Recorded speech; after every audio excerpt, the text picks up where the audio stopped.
Hello guys, আমার YouTube চ্যানেলে সকল সদস্যকে জানাই আন্তরিক শুভেচ্ছা ও অভিনন্দন। বন্ধুরা কেমন আছো? আশা করি ভালো আছো। আমিও তোমাদের ভালোবাসায় অনেকটাই ভালো আছি। আজকে এক রেসিপি নিয়ে চলে এসেছি। তো কী রেসিপি সেটাই তোমাদের সঙ্গে শেয়ার করব। তোমরা দেখতে থাকো, সঙ্গে থাকো।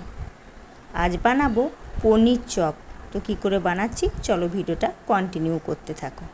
এই যে আমি আলুকে সিদ্ধ করে নিয়েছি আর ভালো করে আলুগুলো ছাড়িয়ে নিচ্ছি, আর পনিরগুলোকে হালকা করে ভেজে রেখেছি,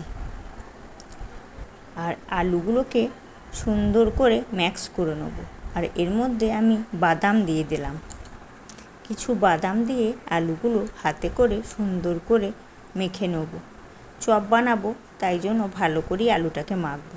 আর এদিকে রসুনকে আমি গ্রেট করে রেখেছি, আর পেঁয়াজকে গ্রেট করব বলে পেঁয়াজকেও ছাড়িয়ে রেখেছি। আর আমি একটা মিক্সি বয়েলে মিক্সি মশলা করে নিয়েছি, বিট দিয়েছি, টমেটো দিয়েছি, আদা আর জিরে ধনে সব কিছু দিয়েছি, তাই কালারটা এত লাল হয়েছে। আর এদিকে কড়াইয়ের মধ্যে সর্ষের তেলের মধ্যে পেঁয়াজটাকে আমি বয়েল করে নিচ্ছি।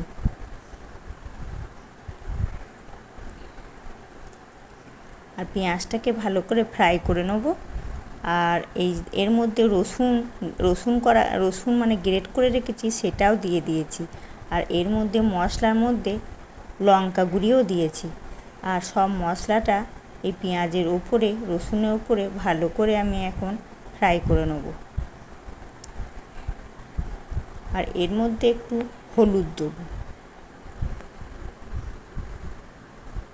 কালারটা কত সুন্দর এসেছে দেখেছো? বিট দিয়েছি, টমেটো দিয়েছি, লঙ্কা গুঁড়ি দিয়েছি, তাই কালারটা অসাধারণ চলে এসেছে।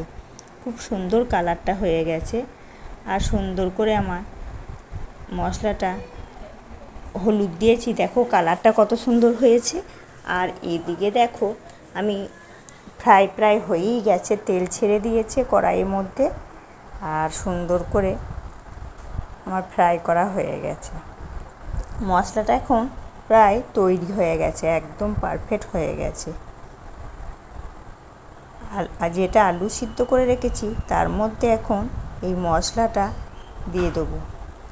আর ভালো করে মশলাটা দিয়ে আলুটাকে মেখে নেব, ভালো করে মেখে নেব, আর সুন্দর করে মেখে নেব। আর এদিকে নিয়ে নিয়েছি বেডকামের মধ্যে একটু লবণ দিয়ে দিয়েছি। আর এদিকে কর্নফ্লাওয়ারটা জল দিয়ে গুলে নিয়েছি। আর পনিরগুলো নিয়েছি, এর ভেতরে পনিরটাকে আর বিট গাজর সব রকম দিয়েছি। আমার মশলাটা দারুণ হয়েছে।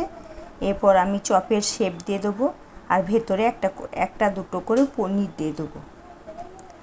চপের আকারে শেপ দিয়ে পনিরগুলো দিয়ে ভালো করে আমি কর্নফ্লাওয়ারে ডুবিয়ে বেডকামে চুবিয়ে নেব।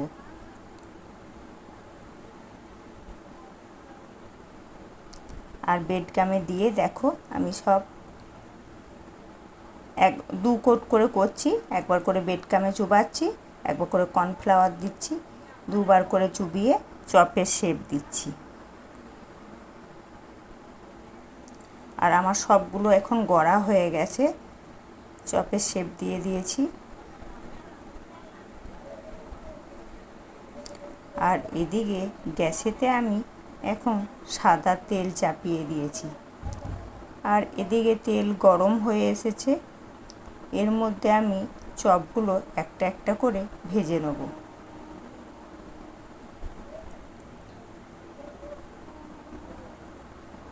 এর মধ্যে সব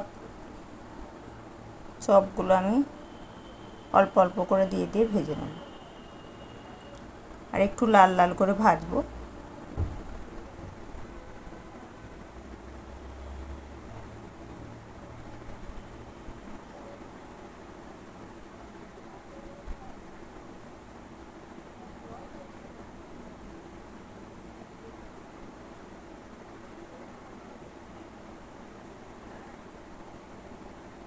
এক পিঠ হয়ে গেছে, এক পিঠ উল্টিয়ে দিলাম।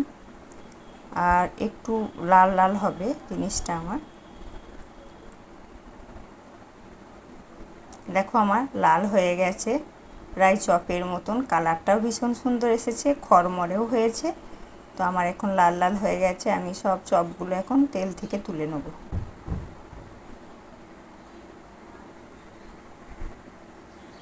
এইভাবে আমি সব চপগুলো ভেজে নেব। আবারও দিয়ে দিয়েছি কড়াইয়ের মধ্যে চপগুলো। তো আমার সব চপগুলো ভাজা হয়ে গেছে, এখন চপ ভাজা রেডি।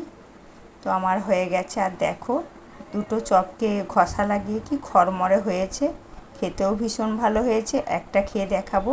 ভিডিওটা যদি ভালো লেগে থাকে লাইক কমেন্ট শেয়ার করতে ভুলো না। আমার তো অসাধারণ লেগেছে, তোমরা এইভাবে বাড়িতে বানিয়ে খেও, নিশ্চয়ই ভালো লাগবে। আজ আসি, তোমরা সবাই সুস্থ থেকো, ভালো থেকো, পরে দেখা হবে।